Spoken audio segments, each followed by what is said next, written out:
வணக்கம்.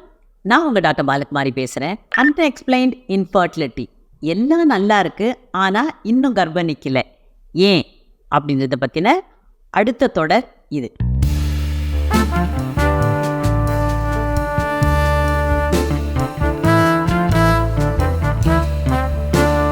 ஒரு விதைய மண்ணுல போட்டோம்னா அது நல்லா முளைச்சி செடியா வர்றதுக்கு என்னெல்லாம் தேவை? முதல்ல மண்ணு பதமா இருக்கணும். மண்ணுங்கிறது நமக்கு ஒரு பெண்ணோட கர்ப்பப்பை. ரெண்டாவது, விதை நல்லா இருக்கணும். விதைங்கிறது கருமுட்டையும் விந்தும் சேர்ந்து உண்டாகின்ற கரு, அதுதான் கர்ப்பப்பை உள்ள பதியும். அடுத்தது, போதுமான அளவு தண்ணி விடணும். அது அளவான சீரான இரத்த ஓட்டம். அடுத்தது, போதுமான அளவு காற்றோட்டம் இருக்கணும். இந்த காற்றோட்டம்ங்கிறது தான் நம்மளோட நம்பிக்கை. நமக்கு எல்லாம் நல்லா இருக்கு, கர்ப்பம் நிற்கும் அப்படிங்கிற நம்பிக்கை. அடுத்தது, சூரிய ஒளி. இந்த சூரிய ஒளிங்கிறது சுற்றி இருக்கிறவங்களெல்லாம் நமக்கு கொடுக்குற ஒரு சப்போர்ட்டு. ஸோ இது எல்லாம் நல்லா இருக்கும்போது சுற்றுச்சூழல் நல்லா இருக்கு. சுற்றுச்சூழல் நல்லா இருக்கும்போது தகுந்த பருவம் வரும்போது விதை முளைக்கிறது, செடியாகிறது, மரமாகிறது, காய்க்கிறது. இதே பிரின்சிபிள் தான் நம்மளோட உடம்புல. ஸோ கர்ப்பப்பை, அதாவது மண்ணு நல்லா இருக்கணும். மண்ணு நல்லா இருக்கிறது எப்போ ஆகும்? நம்ம உடல் ஆரோக்கியமா இருந்தா.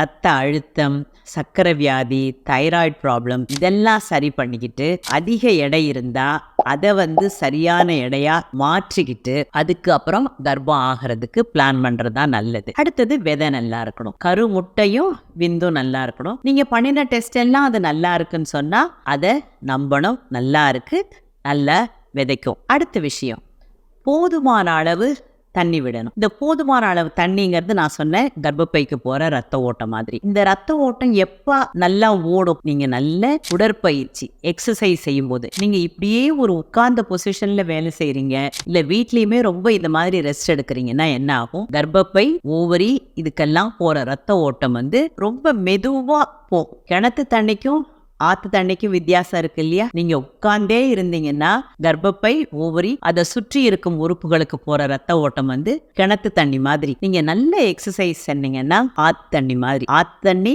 சுத்தமானது, ஃப்ரெஷ்ஷானது. எல்லா ஆத்து தண்ணியும் சுத்தமானதுன்னு சொல்ல முடியாது இப்போ இருக்கிற சிச்சுவேஷன்ல. பட் ஓடுற தண்ணி என்னைக்குமே ஸ்டாக்னன்ட் வாட்டரை விட சுத்தமானது. அதனால தான் எக்ஸசைஸ் ரொம்ப ரொம்ப ரொம்ப முக்கியம். நம்ம அந்த யூட்ரஸ் பதமாக வச்சுக்கணுங்கிறதுல இன்னொரு முக்கியமான விஷயம், நம்ம அந்த ஃபோலிக் ஆசிட் எடுக்கிறது. போதுமான அளவு இரும்பு சத்து, வைட்டமின் சத்தும் நம்ம உடம்புல இருக்கணும். அடுத்தது, காற்றோட்டம். காற்றோட்டம்ங்கிறது நமக்கு இருக்கிற நம்பிக்கை.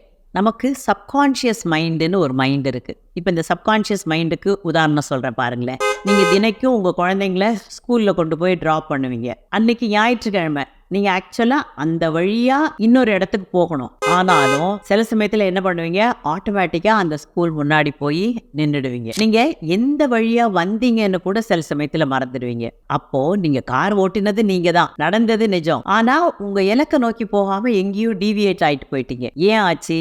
உங்கள் சப்கான்ஷியஸ் மைண்டு ஏதோ பழக்கப்பட்ட உடனே ஃபாலோ பண்ணுது. கொஞ்ச நாள் ஆச்சு கர்ப்பம் நிற்கலன்னு ஏதோ ஒரு கற்பனை பண்ணிக்கிட்டு, எனக்கு ஏதோ மேஜர் பிரச்சனை இருக்குது, எனக்கு நிற்காது, எனக்கு நிற்கிறது சந்தேகம்தான், நிற்கவே இல்லைன்னா என்ன பண்ணுறது, இந்த மாதிரி நெகட்டிவ் தாட்ஸை சப்கான்ஷியஸ் மைண்டில் விதைச்சிருந்தீங்கன்னா அகெயின் அது கர்ப்பம் நிற்கிறத தடுக்கும். ஸோ அதனால் நீங்கள் எப்பொழுதுமே பாசிட்டிவாக நினைக்கிறோம். டெஸ்ட் எல்லாம் பண்ணி பிரச்சனை இல்லைன்னு சொன்னால் அதை நம்பி தினைக்கும் காலையில் எழுந்துக்கும் போதும் நைட்டு தூங்க போகிறதுக்கு முன்னாடியும் தான் இந்த சப்கான்ஷியஸ் மைண்டு வேலை செய்யும். அதாவது காலையில் எழுந்துக்கிறீங்கல்ல, விடிஞ்சிடுச்சா விடியலையா, எழுந்துக்கலாமா வேணாமா அப்படின்ற ஒரு செமி கான்ஷியஸ் நிலையில் இருக்கும்போது அப்போ உங்கள் சப்கான்ஷியஸ் மைண்டு வேலை செய்யும். அப்போ நீங்கள் சொல்லிக்கணும், எனக்கு எல்லாம் நல்லா இருக்குது, என் கணவருக்கு எல்லாம் நல்லா இருக்கு, எனக்கு அற்புதமான குழந்தை கிடைக்கும். இதை நீங்கள் ஒரு மந்திரம் மாதிரி திருப்பி திருப்பி உங்கள் மனசில் பதிவு பண்ணணும். எப்பெல்லாம் பகல் நேரத்தில் உங்களுக்கு அந்த நெகட்டிவ் தாட்ஸ், பயம் வருதோ அப்போ இதை நீங்கள் ஒரு மந்திரம் மாதிரி சொல்லிக்கணும். அதே மாதிரி தூங்க போகிறதுக்கு முன்ன அப்படியே அந்த தூக்க காலத்தில் இருக்கும்போது எனக்கு எல்லாம் நல்லா இருக்கு, எனக்கு இயற்கை அற்புதமான விஷயங்களை கொடுத்துருக்கு, கொடுத்ததுக்கெல்லாம் நன்றி, எனக்கு நல்லபடியாக குழந்தை கிடைக்கும். நம்ம எப்பொழுதுமே கிடைக்கிறதுக்கு நன்றி சொல்ல மறந்துடுறோம். ஆனால் கிடைக்காததை நினச்சி பிடிவாதம் பண்ணி கடவுள்கிட்ட எனக்கு வேணும் வேணும் அப்படின்னு வேண்டிக்கிறோம். ஸோ ஃபஸ்ட்டு கிடைச்சதுக்கு நன்றி சொன்னோம்னா ஹவு பிளஸ்ட் வி ஆர் அப்படின்றத நம்ம ரியலைஸ் பண்ணுவோம். ஸோ அந்த சப்கான்ஷியஸ் மைண்டுக்கு நீங்கள் அந்த விதையை விதைக்கணும். ஸோ அடுத்தது சூரிய ஒளி. இந்த சூரிய ஒளி தான் சுற்றி இருக்கிறவங்க கொடுக்குற சப்போர்ட்டு. கணவராகட்டும், அம்மாவாகட்டும், மாமியாராகட்டும், நாத்தனார், கூட பிறந்தவங்க எல்லாருமே திருப்பி அவளை கேள்வி கேட்டு கர்வாயிட்டியா, நல்ல செய்தி உண்டா, இந்த மாதிரி கேட்டு அவங்கள டார்ச்சர் பண்ணக்கூடாது. எல்லாம் நல்லா இருக்கு இல்லையானா என்ன, லேட்டாக கிடைச்சாலும் லேட்டஸ்ட்டாக ஒரு அற்புதமான குழந்தை கிடைக்கும் அப்படின்னு சொல்லி அவளுக்கு நம்பிக்கை ஊட்டணும். லாஸ்ட்டாக ஒரு விஷயம், உரம் போடுறது. உரம் எப்போ போடுவீங்க? தகுந்த பருவத்தில் கொஞ்சமாக போடணும். உரம்ங்கிறது தான் மருந்து. மண்ணை பதப்படுத்தாம, தண்ணி விடாம, சூரிய ஒளி இல்லாம, காற்றோட்டம் இல்லாம வெறும் உரத்தை போட்டு செடியை உற்பத்தி பண்ண நினைக்கிறது. அந்த தப்ப பண்ணாதீங்க. மருந்து மாத்திரைகள் அவசியம். எப்போ உங்களுக்கு பிரச்சனைன்னு ஒண்ணு இருந்தா அப்பதான் எடுத்துக்கணும். பிரச்சனைகளே இல்லை அப்படிங்கும்போது இந்த ஃபோலிக் ஆசிடுங்கிற வைட்டமின் தவிர வேற மருந்துகள் தேவையில்லை. ஸோ இது எதுவுமே அளவோட இருக்கணும். மண்ணை பதப்படுத்தணும், நல்லா இருக்கணும்னு சொன்னா ஓவரா சாப்பிடக்கூடாது. தண்ணியும் அளவோட விடணும். அளவுக்கு அதிகமா போனா மூழ்கிடும். சூரிய ஒளி அதுவும் அளவோட இருக்கணும். அளவுக்கு மேல போனா செடி காஞ்சிடும். காற்றோட்டமும் அளவோட இருக்கணும். அந்த காற்றை சூறக்காற்றா வீசிச்சுன்னா செடியால தாங்க முடியாது. அதனால உணவு, உடற்பயிற்சி, உறக்கம், மனசுல பாசிட்டிவ் திங்கிங், மற்ற சுற்றி இருக்கிறவர்களோட நல்ல எண்ணங்கள், நல்ல சப்போர்ட் இதெல்லாம் இருக்கும்போது தகுந்த பருவத்துல கட்டாயம் நிற்கும். எப்பொழுதுமே கோடை மாதங்களில் கரு நிக்கிற வாய்ப்புகள் மற்ற நேரங்களை விட கொஞ்சம் கம்மி. அபார்ஷன் ரேட்டு கூட. இந்த குளிர்காலங்கள்ல கர்ப்பம் நிக்கிற வாய்ப்புகள் கூட, அபார்ஷன் ரேட்டும் குறைவு. அதனால இப்போ இந்த செப்டம்பர், அக்டோபர், நவம்பர், டிசம்பர்,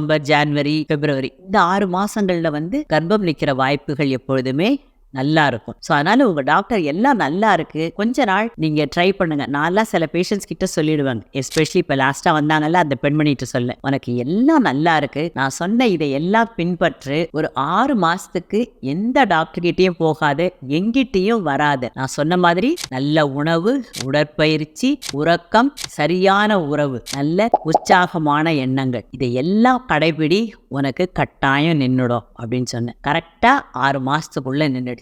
இதுல ஏன் பங்கு பெருசா எதுவும் இல்லை. ஏன் பங்கு அவளுக்கு நீ நல்லா இருக்க, உனக்கு நல்லபடியா நேச்சுரலா நிற்கும், நீ இயற்கைக்கு டைம் கொடுத்து வெயிட் பண்ணணும் அப்படின்னு சொன்னது மட்டும்தான். ஸோ அது நீங்க எல்லாருமே நம்பணும், இயற்கையை நம்பணும். இயற்கையோட விதிகளுக்கு நான் விலக்கல்ல. 6 மாசம் ஆகுன்னா 6 மாசம் ஆகும், வெயிட் பண்ணி தான் ஆகணும். இந்த வீடியோ உங்களுக்கு பிடிச்சிருந்ததுன்னா லைக் பண்ணுங்க, ஷேர் பண்ணுங்க, கமெண்ட் பண்ணுங்க. உங்கள் தோழிகள், உறவினர்கள் யாருக்காவது இந்த மாதிரி ஒரு அன்எக்ஸ்பிளைன்ட் இன்ஃபர்டிலிட்டி இருக்குது அப்படின்னு சொன்னால் அவங்களுக்கு இந்த வீடியோவை அனுப்பி வைங்க. நன்றி. மீண்டும் மற்றொரு காணொளியில் சந்திக்கலாம்.